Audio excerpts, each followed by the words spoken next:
వించినావి ఓ కన్యకాంబ మమ్ము కరుణించగా వచ్చినవమ్మా ఓ వాసవాంబ దీనుల బ్రోవగ ప్రభవించినావి ఓ కన్యకాంబ సుగుణాల రాశి సౌందర్య రాశి శంభు మనోహరి కలలు చిందు శ్రీవాణి గీవాణి నీవే వాసవాంబకు స్వాగతం తల్లి కన్యకాంబకు స్వాగతం వాసవాంబకు స్వాగతం తల్లి వరప్రదాయినికి స్వాగతం. Thank you so much. Oh, thanks, Manisha. It was very melodious as always. So, thank you very much. So, you want to say a few words, Manisha? Praveen Garledu. Just Thanks, India Ashok Garu, and the today's topic, whichever you are going to present, it's an amazing one. It's a day-to-day needed, much needed one. It's so thoughtful of you to come up with such a good topic, and I'm glad everyone, whoever partakes, will definitely have a getaway with that. And thank you again for all your efforts, and thanks for all your all the crew for being so much on the toes and getting things done.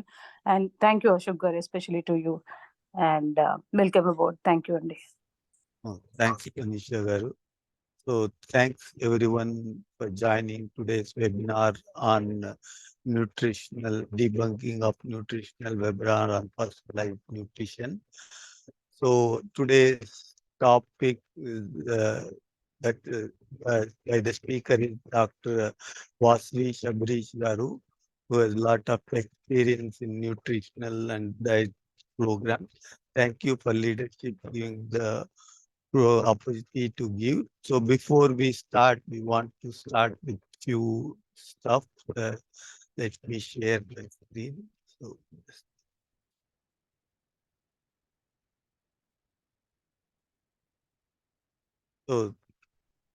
this is the topic is debunking nutrition myth in the era of personalized nutrition by Dr. Vasvi Shabrish Garu. This is the Health and Fitness Committee. So these are the things. I'm the chair and co-chair of Suti Guru and Geeta Amladagaru, Sri Geeta Amladagaru and Krishnaveni Divakar Prasad Angluri Satish Bachwaru is the committee. EC is Kishore Konduru, Balavoleti, our president, Pandiri Garu, University, Ramesh Prabhupalli Garu, President-elect, and Secretary Praveen Kadakmalagaru was not unable to join due to personal commitment. Treasurer is Gangadhar Uppalagaru. So our health committee goal is to health is a state of complete emotional, physical, and social well-being. A person who has a good physical health is likely to have bodily function and process working at their peak. So regular exercise, balanced nutrition, adequate rest, all contribute to good health. So consistency is more important than irregularity. So that is, so health tips is to save the environment, bring your own bottle, try to avoid plastic bottles, even in the parties, try to provide water stations or recycled bottles, avoid recycled bottles. Try multi-grain breads or whole wheat bread instead of white bread or whole wheat. Try whole wheat varieties. Add salads in your daily meal. Light dinner and soups, steamed lentils for good health. So this is water stations, is health and environment. So this is the topic today. The Sabrish Garu, Vasvi Sabrish Garu will talk about this topic. So which I don't want to say anything. So Dr. Vasvi Sabrish Garu is a seasonal nutritional scientist with over a decade of experience in empowering individuals with chronic diseases to make informed lifestyle choices for enhanced quality of life. Her dedication to advanced nutrition is evident from her significant contributions a nutritionist and diabetes educator at the Karnataka Institute of Diabetology in India. Dr. Sabrish has co-authored a book aimed at educating individuals about diabetes. Her work exemplifies a profound commitment to improving public health through accessibility and actionable nutrition education. So that is what being said that. So that is what the topic today. And the upcoming webinar, we have the 17th, we have the breast cancer awareness program. It will be coming on October 17th. So please watch out and register for the programs. And without delay, I'll hand over to Dr. Vasili Sabis Garu to start a presentation and talk about the program. Thank you everyone for joining.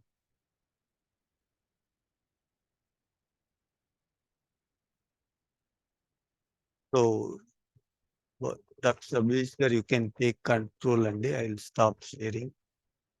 Okay, thank you, Andy. Thanks for Thank giving me you. this opportunity to share my experience and expertise with everyone. I'll do my best to give you the suggestions related to the questions that were raised.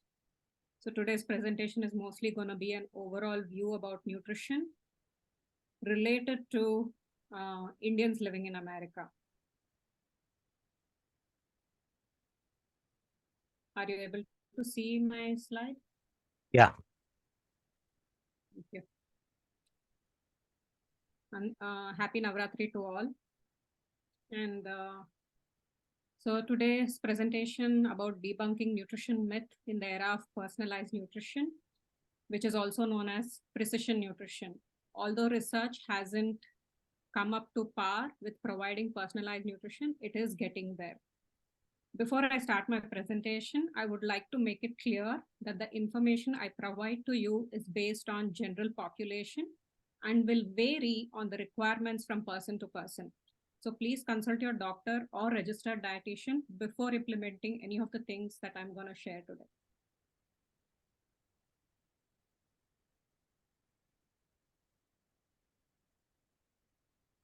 Okay, what is personalized nutrition? So it is an approach to provide nutritional and dietary guidance to recognize each individual's unique nutritional needs based on their overall health, as well as taking into consideration the individual's differences in metabolizing nutrients, nutrient absorption, their age, genetic factors, activity level, and several other things. So it provides dietary guidance that is highly specific to individual needs. Personalized nutrition is not a fad diet or a quick fix, but rather a sustainable approach to healthy eating. Because fad diets or quick fix diets are very temporary ways of fixing your issues. But once you start following your regular dietary approaches, it might not help you. You might go back to your previous goals.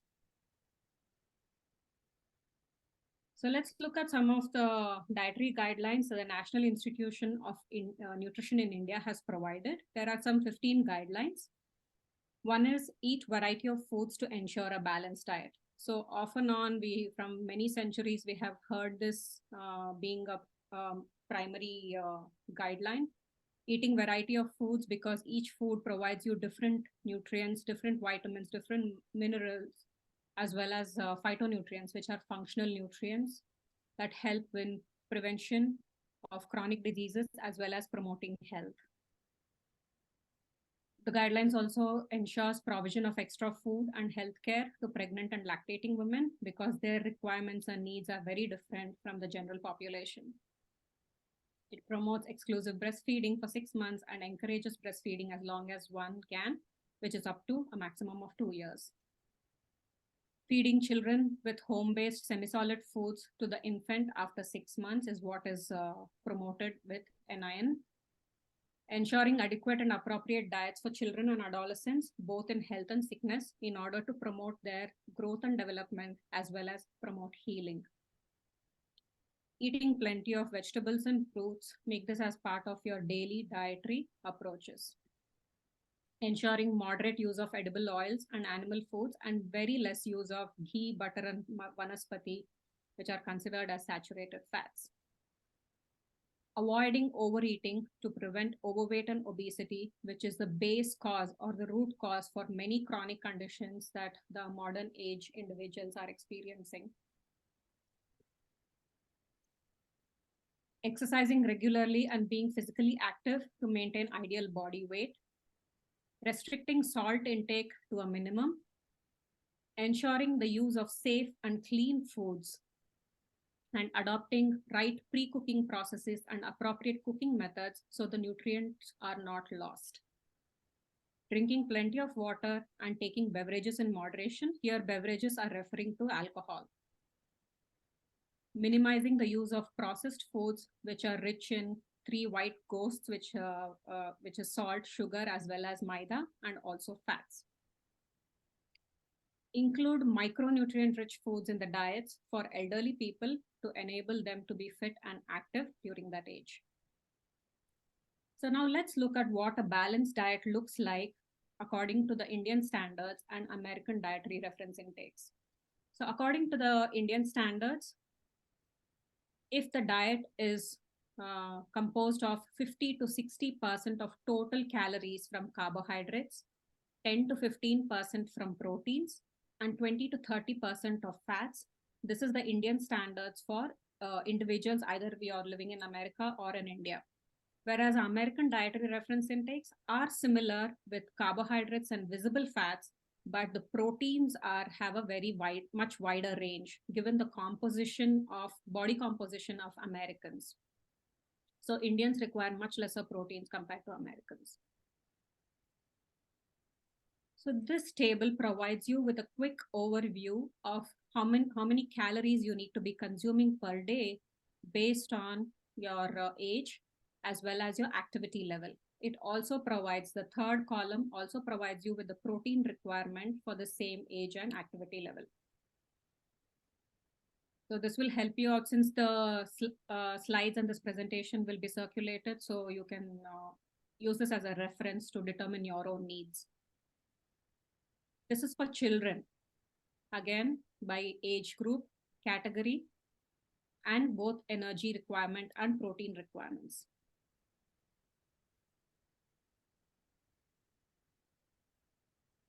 So this table will help you determine your specific needs for caloric requirements based on your weight. For example, an adult man, sedentary level of work, physical activity, weighing 65 kilos body weight, requires about 30 kilocalories per kilogram per day for as the total energy requirement for the day, which totals up to 2,110 kilocalories. So if you are 70 kgs or 80 kgs, then you can determine by multiplying 18 to 32 to provide your total daily kilocalorie intake. Similarly, you have all the other factors that you can use for women, infants, children of different and from different ages. As you can see in this table, the boys and girls ages 16 to 18 years, they require about 45 to 52 kilocalories per kg per day, which is almost equivalent or more than what adults require because of their growth spurts. This provides a protein requirement. In general, adult men and women should be consuming about 0.66 grams per kg per day of protein. If your protein sources you have a low quality protein, or if you're a vegetarian, mostly eating vegetarian foods, then you can consider consuming 1 gram per kg per day of protein each day. So this is the Indian food pyramid that the NIN has designed. And this shows you what a typical balanced diet would look like in a day for an Asian Indian. So let's go one by one. As you can see, there are 4 different steps. The base step, which is the largest, consists of cereals and pulses. Then comes the vegetables and fruits that must be eaten, much lesser than the cereals and pulses. Then comes milk, milk products, and non-vegetarian and protein sources from vegetarian foods, which is the third step. And the least amount in that should be a part of your diet would be fats and oils as well as sugars. So let's understand this table to understand how much of each of these categories should you include in your diet, in your daily diet. So fats and oils, which is the topmost part of your pyramid, you can consume 5 portions. So the single star represents the portion size.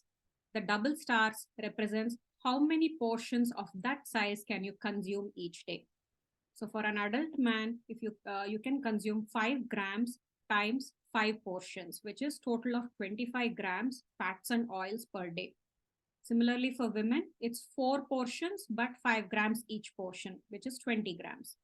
Similarly, sugar, again, it's the same as fats and oils for men and women. However, milk products, pulses, vegetarian, or if you're consuming non-vegetarian, and vegetables and fruits are similar for both men and women. And you can see the different portion sizes as well as number of portions that can be consumed in a day. Cereals and millets, which is the base of the pyramid, the majority of your total calories should be coming from this category. And so an adult man can consume 12 portions of 30 grams each per day, whereas for women it's 9 portions, 30 grams each portion per day. So let's look at how do you personalize your diet. Understanding your nutritional needs, considering factors like your age, gender, weight, height, and physical activity level. So these factors play a crucial role in determining your caloric intake and recommended intake of macronutrients such as carbohydrates, proteins, and fats. So the second step would be to identify foods that work for you. So experiment with different types of food and track how your body responds to it.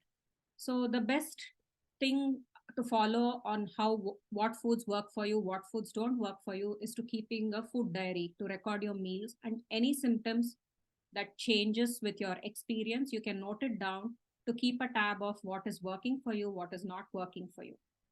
It helps you identify exactly what I said, what works and what doesn't, to provide you with sustained amount of energy as well as satiety throughout the day. So yeah, last 2 steps, step 3 and 4, is to make small changes gradually. So when you make drastic changes to your diet all at once, it can be overwhelming and unsustainable. Start by adding small things like adding more fruits and vegetables to your meal, swapping processed food snacks for healthier options such as nuts and seeds. So these gradual changes are more likely to stick for a longer period of time and become long-term habits. Consult with a registered dietitian when you're unsure or if you have specific health concern along with general well-being. So the next few slides, I'm focusing on a couple of myths that are very important to be addressed in this modern age, because carbohydrates have always been considered the villains in your diet. So carbohydrates are bad for you and should be avoided if you want to lose weight. So there are many functions that carbohydrates take care in your body. One is it provides a source of energy. Whatever carbohydrates you intake, it can get converted into stored energy in your muscles. So as you start doing your daily chores, walking, doing some light or intense physical activity, this storage form of energy of carbohydrates from your muscle is an immediate source to provide the energy that is required to perform your tasks. The other one is it also prevents protein breakdown. If you don't supply proper carbohydrates in your diet, the proteins in your body starts breaking down to provide this energy. Whether you eat carbohydrates or you don't eat, the body needs energy to survive. So what happens? Whatever sources are available for the body, because there are no sugars, it starts breaking down your muscles to provide this energy for your brain, your blood cells, because they're completely dependent on carbohydrates. It also facilitates fat oxidation. When you don't have enough carbohydrates, what happens is your body starts breaking down your fat sources. To an extent, this is a good thing. But when this gets too much that you're completely avoiding carbohydrates, this can lead to ketosis, which is, I can tell you that it can be very fatal too. Carbohydrates are the preferred source of fuel for your brain. Remember, just a fun fact to give you all, almost 40% of what you eat in each day is consumed by your brain as energy. So carbohydrates provide that quick energy for your brain to work, to think, uh, and act appropriately. So when the blood glucose runs low, it makes you become irritable, disoriented, and lethargic. So having trouble concentrating and performing your daily tasks. What is important is not that the carbohydrates are bad for you. It is the type of carbohydrates that you need to include in your diet. Complex carbohydrates are always better compared to simple carbohydrates. What are complex carbohydrates? Complex carbohydrates are the ones which have enough fiber in them, vitamins and minerals, and protective antioxidants. What these do is that they slows the digestion. If it slows the digestion, that means that the food is there in your stomach for a longer period of time. You don't feel very hungry and you feel satiated. Result is a more gradual insulin response in your body. Whereas with simple carbohydrates, what happens is that there is a sharper insulin response. The food gets digested much faster, which means you feel hungrier very quick, much earlier than you usually do with complex carbohydrates, which means you're eating more calories again in order to satisfy your hunger. So these are the two differences. For any diet, when you're including carbohydrates, ensure that at least half of what carbohydrates you eat come from whole grains and cereals. So another myth, using refined unrefined sugars in place of white table sugar. How many of you all think honey is better than sugar? Honey is complex sugar, right? It's much better than regular sugar. Okay, so let's see some facts about sugars, white table sugar versus honey. Okay, sugar is made up of 50% of glucose and 50% of fructose, whereas honey is made up of 30% of glucose and 40% of fructose. The remaining 30% in honey contains water, pollen, and minerals. Although it contains those minerals, the amount of minerals that it supplies to your body is very negligible compared to other foods that provide the same amount, the same kind of nutrients. Other thing is honey is a lot sweeter than sugar. You might argue with me saying that, okay, because honey is a lot sweeter, I tend to use much lesser. But still, remember, 1 tablespoon of sugar provides you 45 calories, but 1 tablespoon of honey provides you 64 calories. So weigh in what you're doing, because sugar is a sugar is a sugar, whether it comes from table sugar or honey. So it is very important to understand this when you're planning your diets. So this next myth is talking about full fat products equals weight gain. Fat products are important to help with your bodily functions. One, it protects your organs. It maintains your cell membranes. It promotes growth and development in children. It helps absorb vitamins, which are A, D, E, and K. Without fats, these vitamins will not assimilate in our bodies, and it also promotes brain health. The main issue with fats is its influence on cholesterol levels. So there are two different types of fats: saturated fats, which are raise bad cholesterol, which you would see in your regular annual reports, LDL. Unsaturated fats raise good cholesterol, which is HDL. So the best practice for you is to use different types of oils, provided you have no allergies to them. This will help obtain the beneficial effects of different healthy fatty acids that are present in different oils. One very clear message that I want to pass on is coconut oil is not good for your health, especially your heart health. There is no scientific evidence or proof that tells coconut oil promotes health. So please try to avoid if you have any such health conditions. Coconut oil is not good in your diet. So let's look at some different types of fats. Saturated fats and unsaturated fat. How do you differentiate them? The most simple method is any fats that are solid at room temperature, like butter, cream, margarine, or cheese, are considered saturated fats, which are bad for your health because they increase LDL cholesterol. Unsaturated fats, you have again two subtypes. One is monounsaturated and polyunsaturated. Monounsaturated is also good for your health, along with polyunsaturated.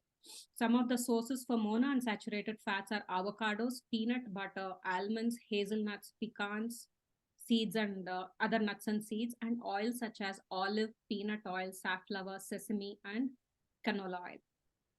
So, one thing that you need to understand is saturated fats and unsaturated fats, especially the monounsaturated fats, these can be produced in our body. It doesn't have to be supplied by your diet. So, these are considered as non essential fatty acids.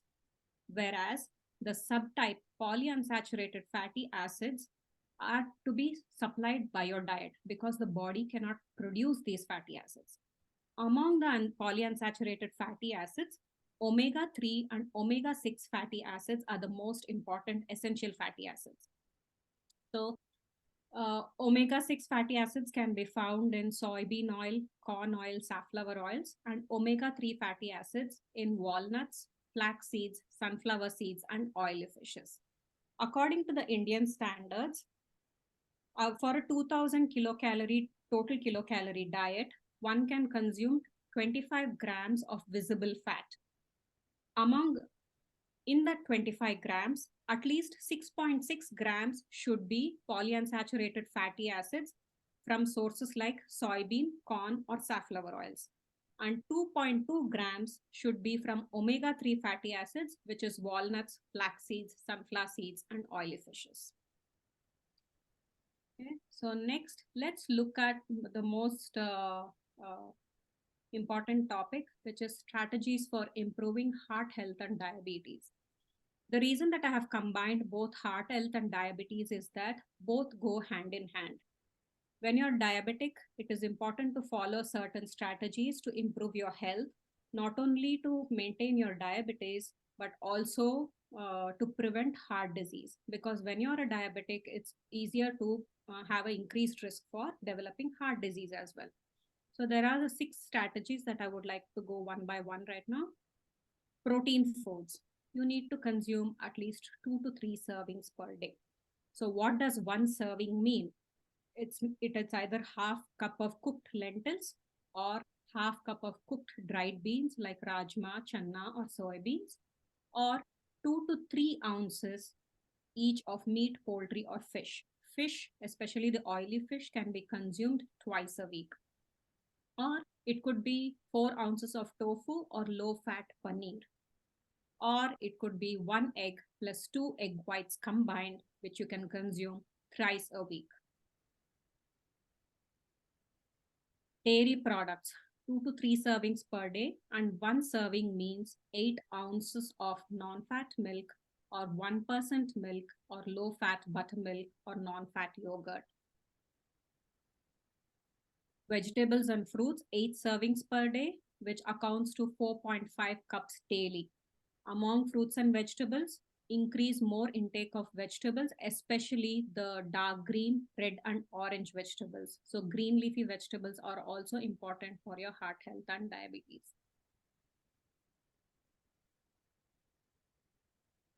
Whole grains, 6 servings per day. So which is at least out of this 6 servings, 3 servings should consist of whole grains.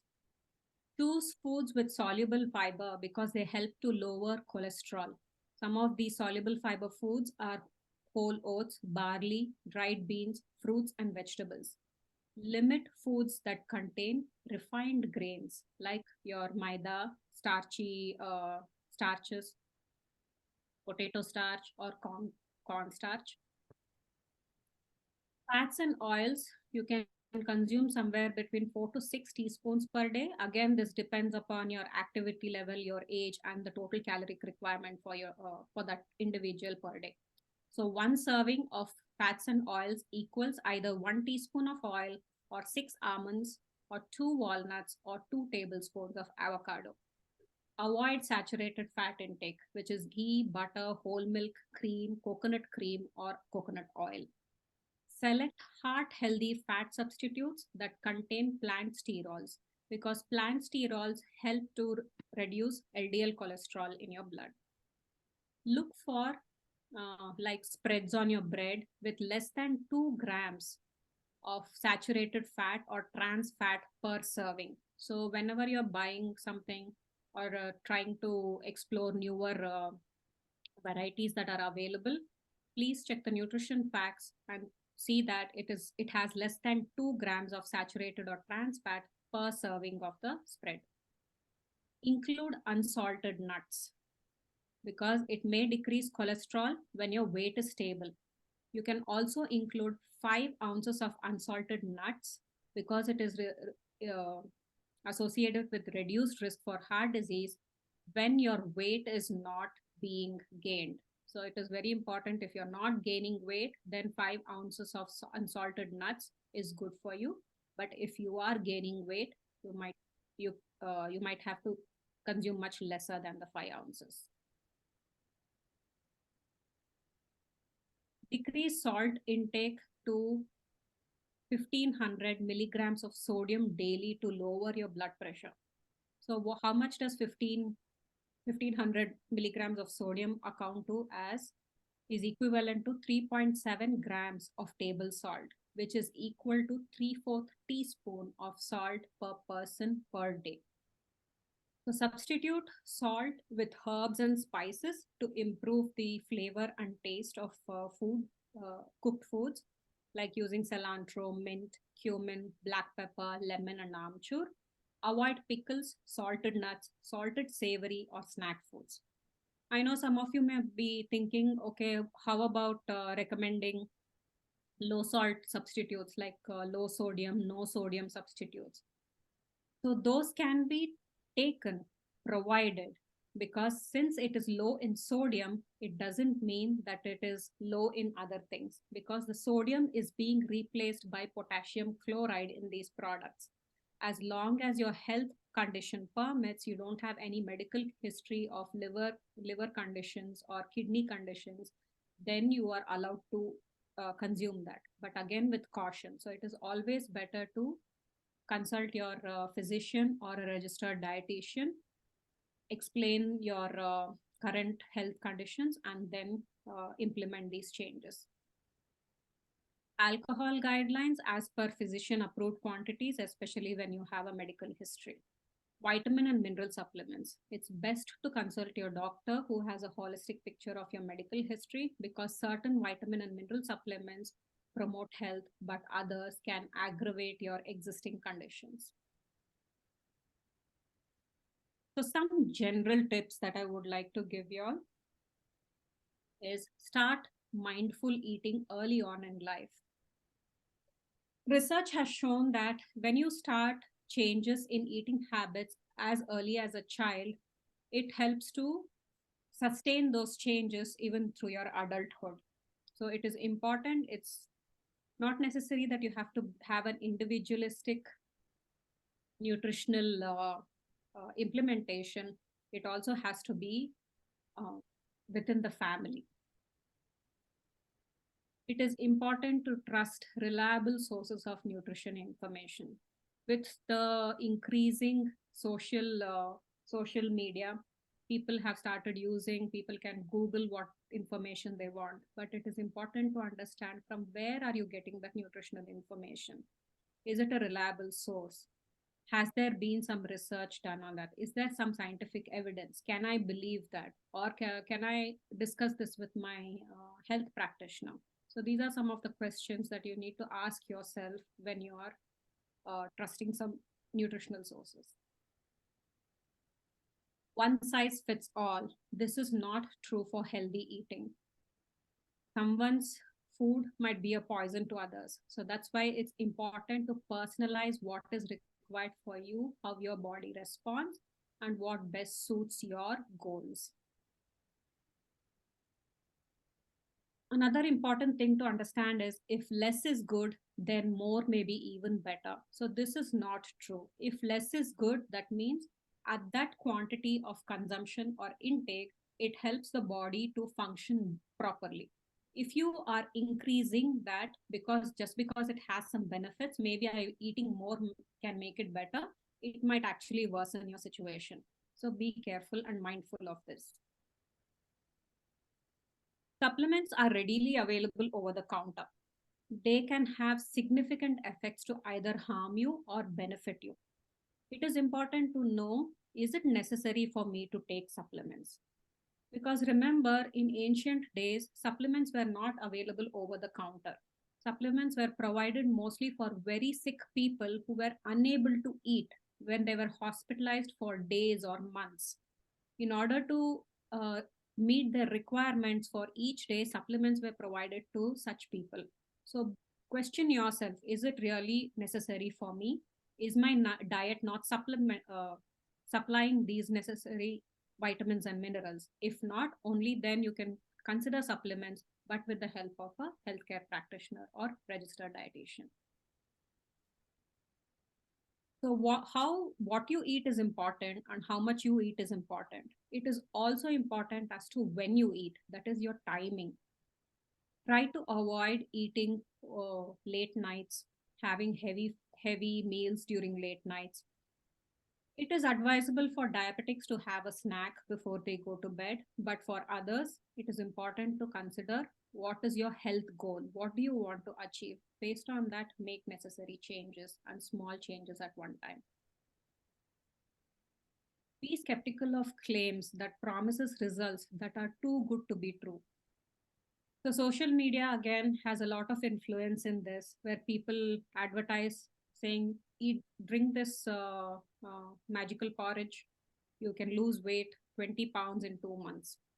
Think about it. If it was so good, why is there prevalence of high percentage of obesity and overweight throughout the world?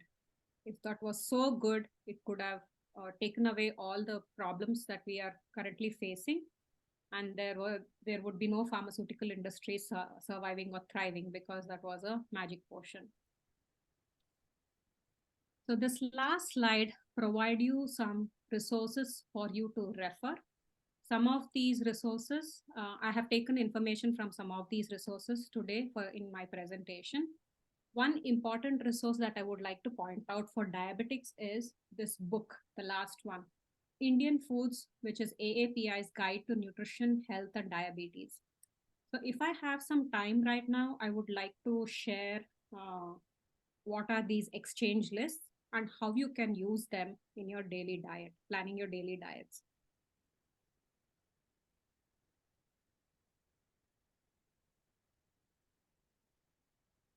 Okay. So these are exchange lists. What these exchange lists do is that they are categorized based on the uh, items, food items. Either they are cereals and starch exchanges, or they are starchy vegetables, crackers and snacks, fruit exchanges, vegetable exchanges, like that. So how do you use these? So in the starch exchange example, so one starch exchange will provide you with 15 grams of carbohydrates, 3 grams of proteins, 0 to 1 gram fat, and 80 kilocalories. So today you felt like eating avial. So how much of avial should you eat? It should be half a cup. So tomorrow you want to try something else. Okay, let's say millets. So now you're not eating avial, but you're eating millets. So millets, when you're substituting your diet with millets, you need to consume only quarter cup, because this quarter cup provides you the same amount of carbohydrates, proteins, and fat that is in half a cup of avial.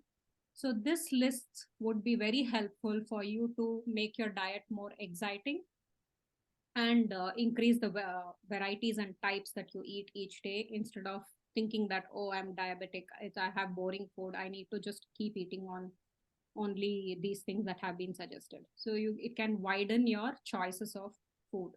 So you have for everything, it's like food groups, starchy vegetables, you have fruit exchange, you have one starch, fat and starch exchange, very lean meat exchanges, vegetable juices, meat and meat substitutes, fat exchanges. So this will be a very useful resource. You can print them out, put it on your refrigerator for you to refer back and forth. This book is freely available for you to download. So you can just Google that book and use it. So I know this was just a very brief overview of the total nutritional approach. Maybe in future, if I have more opportunities, I would like to focus more on each chronic disease condition and how you can manage them. So if you have any questions now, I would be happy to answer. Yeah, please, anybody have questions, you can raise your hand because not many people, we go one by one. So there were two questions that Ashok Garu had shared with me. Do you want me to get started with that before? Yeah, sure.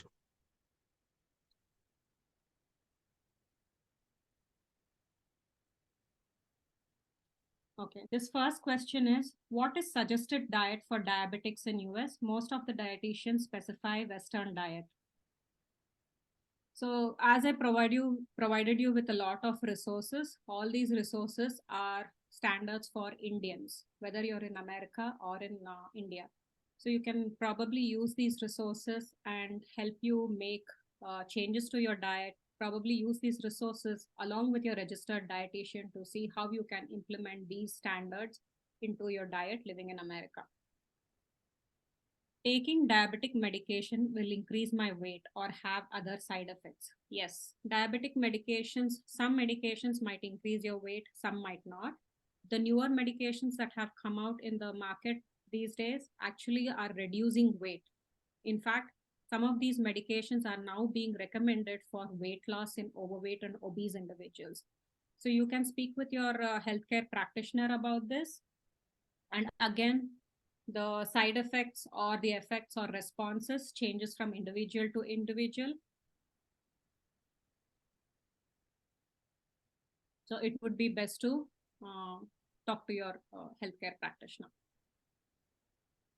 The second question is, should my sugar level be maintained in more or less stable, or are peaks allowed, as I do not want to use medicine? So this is more an individualistic answer that I would provide, because if you're already an established diabetic and if you're able to maintain your blood sugars just with diet and lifestyle modification, yes, it may be a option for you or a strategy for you. However, if you have established diabetes from a very long period of time and your blood sugars are not under control, I would suggest taking other interventions like medicines, because that will help you protect your other organs from high blood sugars in your body.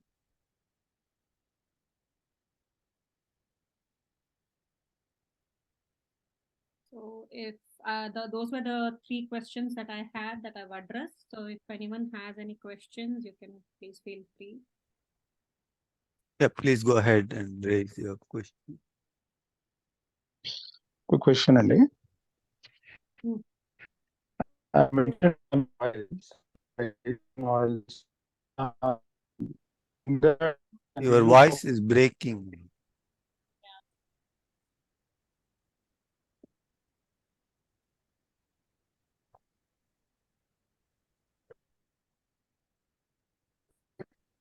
uh,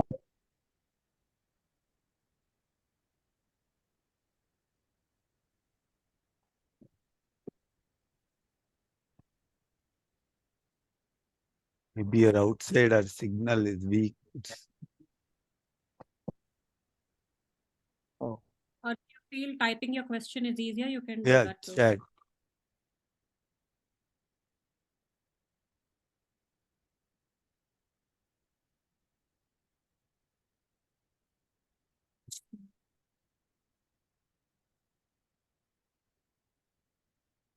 And somebody Okay, so there are a posted, couple of somebody posted, is jaggery better than sugar? yeah. So again, jaggery also contains same glucose and fructose in it. So although it contains some minerals and vitamins along with other ingredients similar to what we have seen in honey, it's still a sugar. So try not to use too much of jaggery. Having a balance in the amount is helpful. Can So you can you share your mm. The other question is, can you share your thoughts on Himalayan salt, Celtic salt versus regular salt? Himalayan salt and Celtic salt, they do contain minerals and other substances because the source from which it comes compared to the regular salt. However, it still contains the same amount of sodium.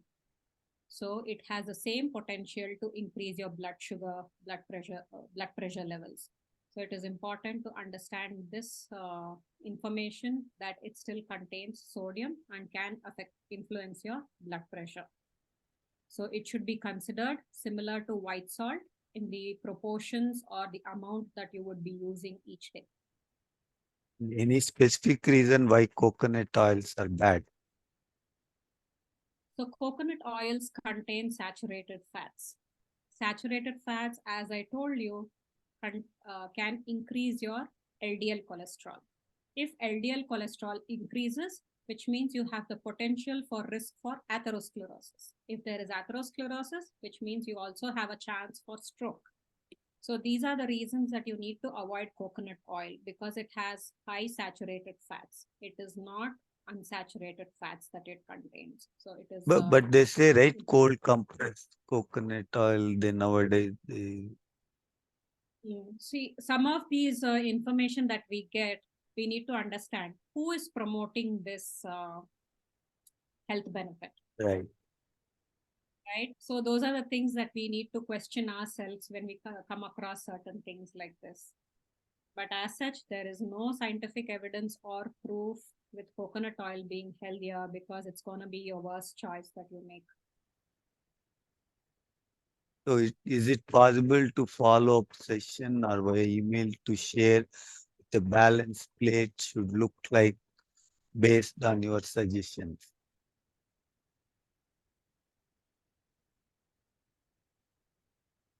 Yeah, we can have a follow-up session. As I told you once at the very end of my presentation, if schedule permits, we can have different nutritional educational sessions for each chronic disease condition, and I can help you answer your questions in those Yeah, sessions. we are planning to have next coming webinars nutritional, potato, diabetic, heart, general food like that, the future.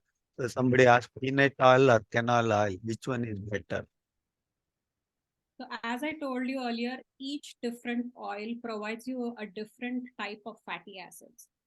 So if you're not allergic to certain oils versus the others, you can keep changing oils. So for this month, you can buy canola oil. For the next month, you can change it to peanut oil, or you can have both oils and combine them in your cooking. So it's important to have a variety even in the oils.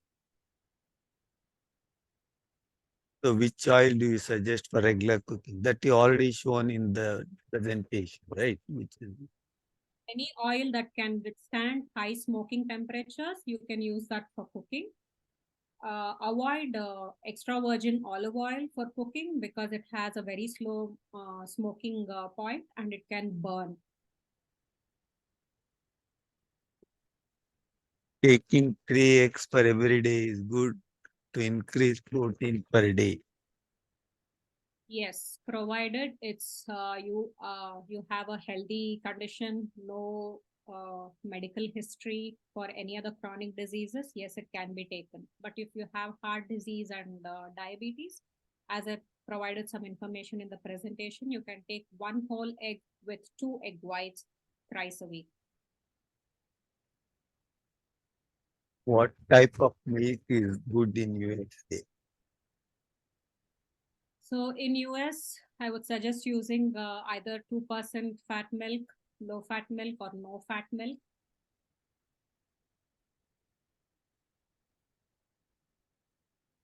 So what type of oil do you suggest to reduce the triglyceride? So use monounsaturated oil sources like your nuts, seeds, as well as avocados, or you can use olive oil, sesame oil that can help with improving your HDL cholesterol. Particularly with triglycerides, there might be any other underlying condition that might be causing the high triglycerides. So it is important to see what is the source or what is the root cause which is causing high triglycerides before you make any changes. Because sometimes even if you're insulin resistant, you will have high triglycerides in your body. So it is important to tackle the root cause in this circumstance. So my kids are having nut allergy. Could you please share any suggestions?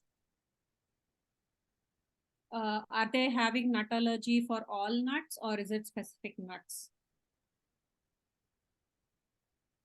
So Sri Garu, please go ahead. So you can incorporate nuts that are not, they don't have allergic reaction. And if your kids are very young, maybe as they grow, they will overcome this allergy as well.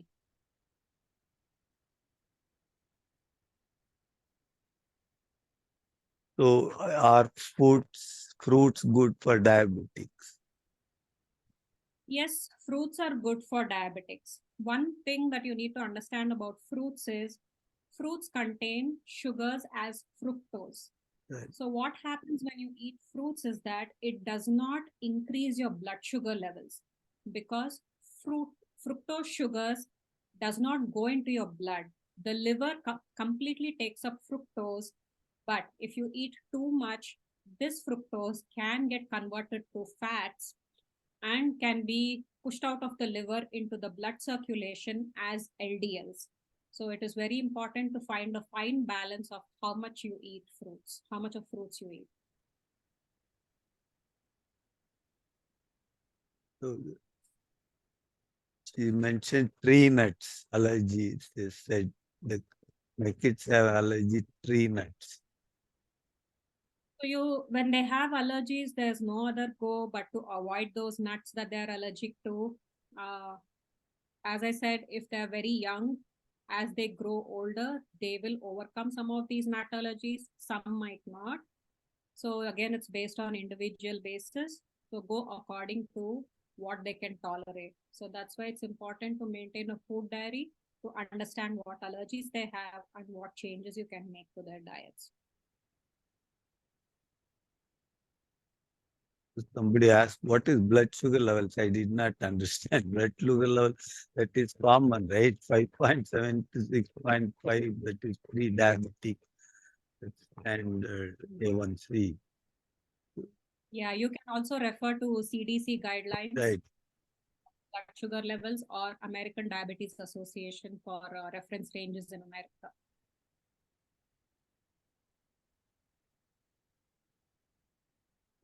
So anybody has any other questions? These are all. Is there a way to control thyroid via diet? So thyroid is an hormonal imbalance. Diet has very minimal influence on how the thyroid responds, your thyroid gland responds. But I know you would have heard some vegetables like to avoid soybean, to avoid cabbage, cauliflower, those kind of vegetables because they contain thyroid stimulating, thyroid related components uh, in these vegetables.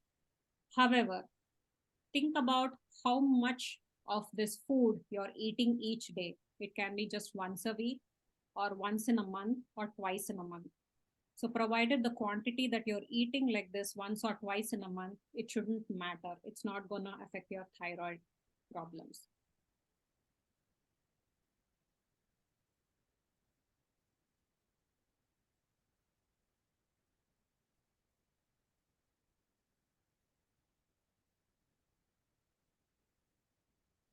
So is there a way to, they are saying hormonal balance in the managed with the diet?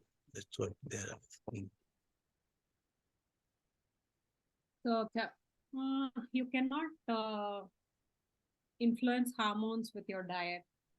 So if someone is claiming that can influence hormones with diet, I would tell confidently disbelieve them.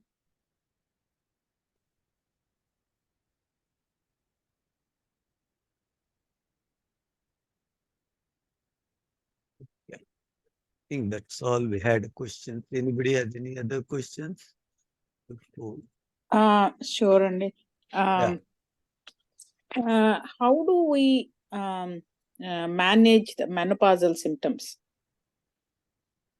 Any nutritional things that hints or any suggestions? So during menopause, what kind of symptoms in specific are you talking about? Like heart, temperature controls kind of thing. I feel so too cold or too hot, or like very easily compared to earlier. You're talking about hot flashes. Yeah, I Yeah. mean, hot flashes, is it really hot only, or it could be other way also? It's usually hot flushes. All of a sudden you feel very hot. Is that what you experience? Mm-hmm. I sometimes I feel very hot, sometimes I feel very cold. That's it. So menopause is a very complicated condition because there are so many hormonal changes that is happening during that age and phase. One thing I could provide as a suggestion would be to avoid fried foods during that time, especially when if you're able to have a proper, if you experience a cycle or a pattern on a monthly basis as to when these symptoms are at peak versus the other times. Try to avoid fried foods and foods that can promote inflammatory pathways. That is, they can increase inflammation. So fried foods can increase inflammatory pathways, making things worse for you. So go for more whole grains, lots of raw vegetable salads and fruits, and avoid fried foods. Thank you.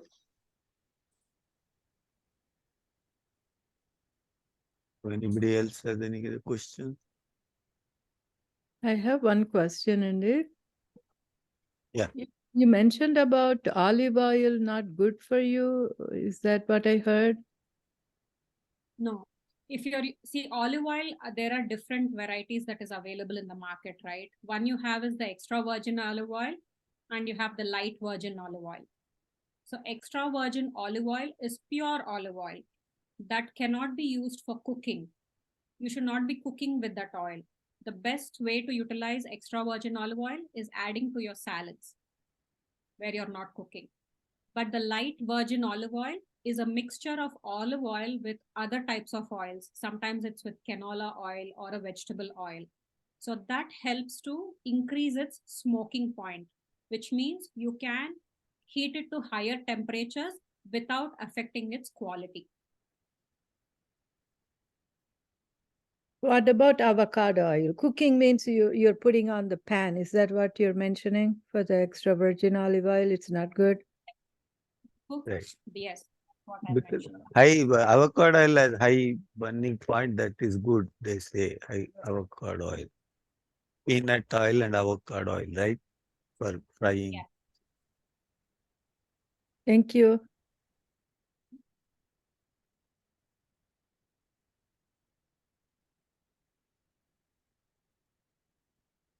But some they say, right, canola oil so not good, they say some people. Anything in excess is not good. The base principle for having a balanced diet is moderation in everything that you eat, because each food group, for example, just cereals and millets itself, again there are so many different items under this group. Each one provides with a different kind of nutrient unique to its own itself. So it's important to have a variety so that you are able to balance out all the beneficial effects of each of these items in a food group. Right, of course, with moderation. Yeah. Moderation is the key.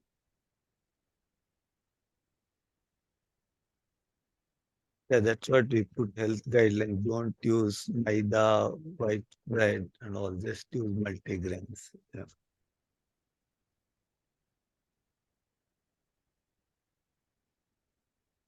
Millets or quinoa is better. Yeah. Both are good. So you can have a variety in your diet. You don't have to keep eating millets for 2 meals a day for 7 days a week. You can have variety. One day, one kind of millet, the next day, quinoa. It's fine. It's a lot better than white rice.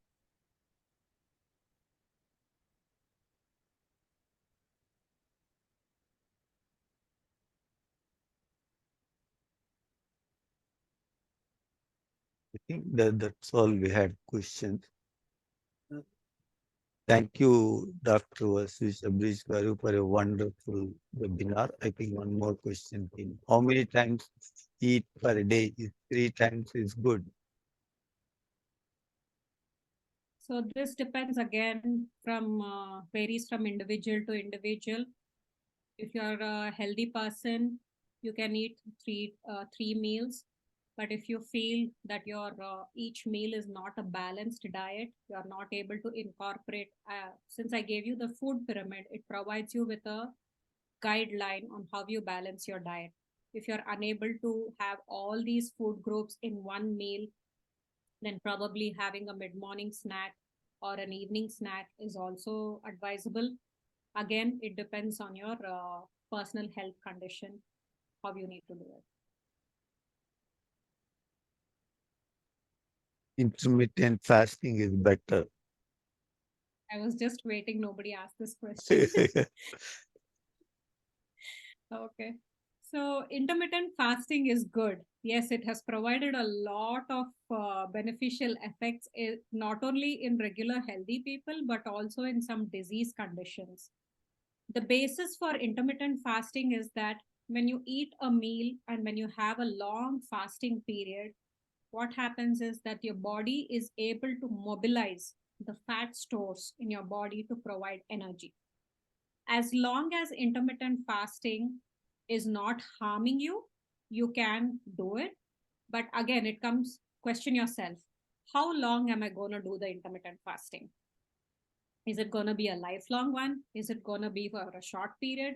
So again, after I do a short period of intermittent fasting, and if I have to go to my regular food habits, how is that going to affect my body? How is my body going to respond? So these are some of the questions you have to do trial and error in order to understand how your body responds.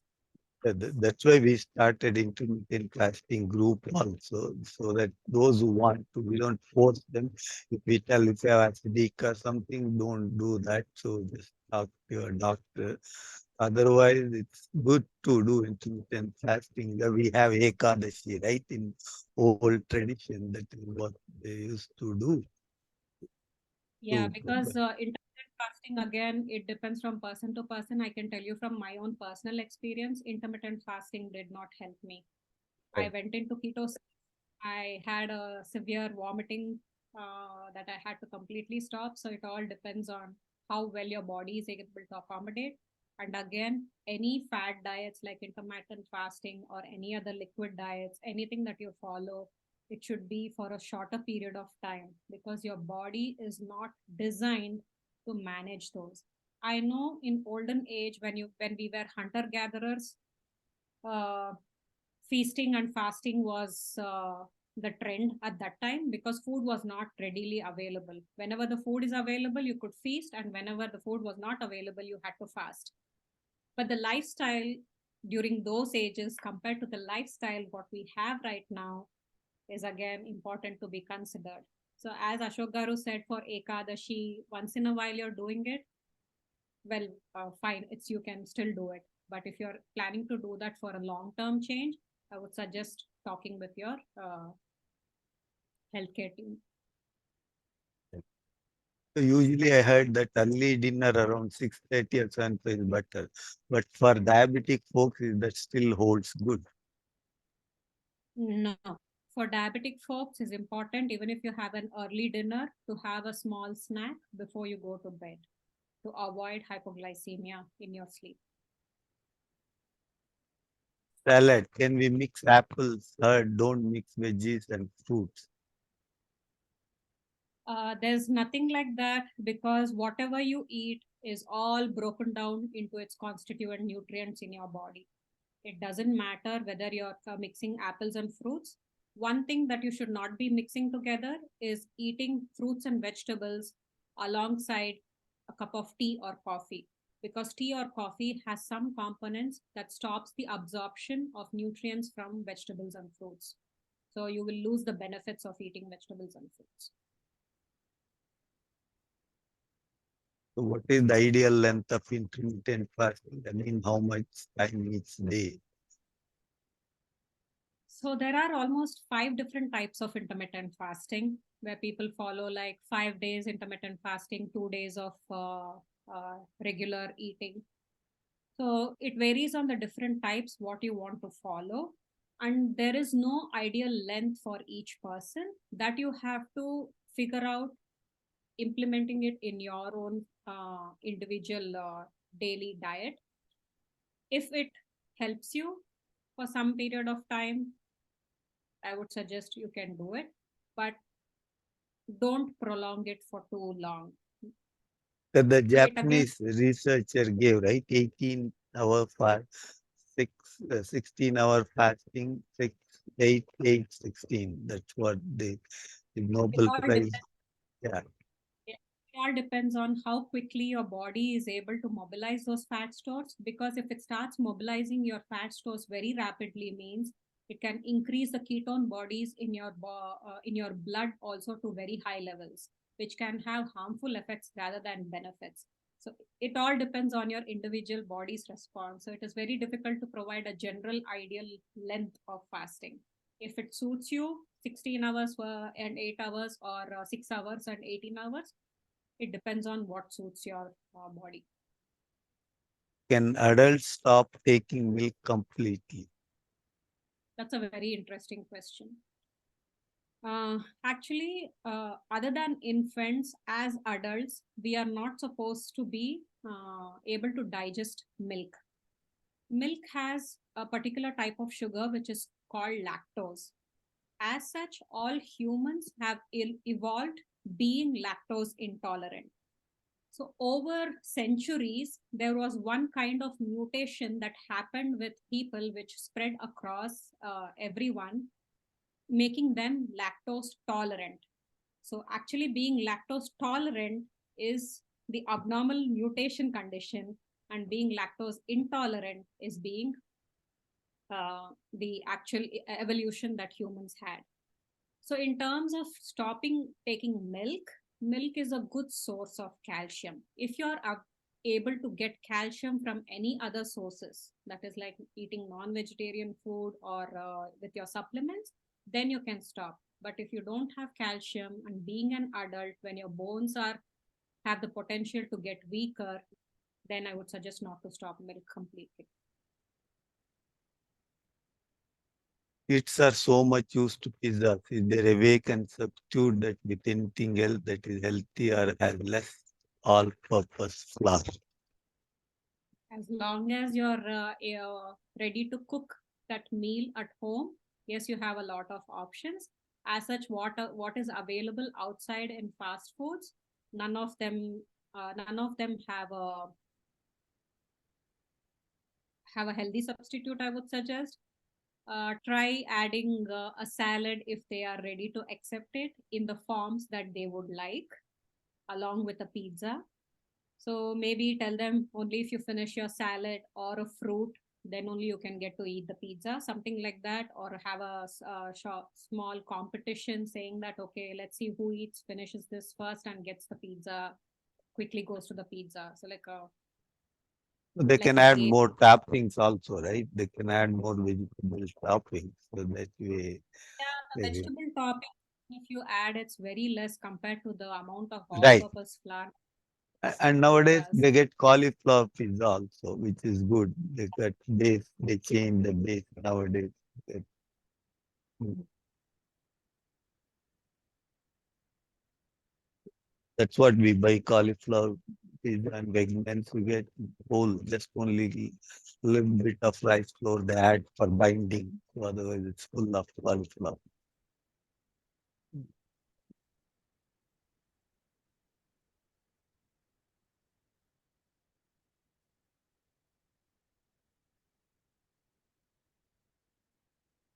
I think that's all we had. Question.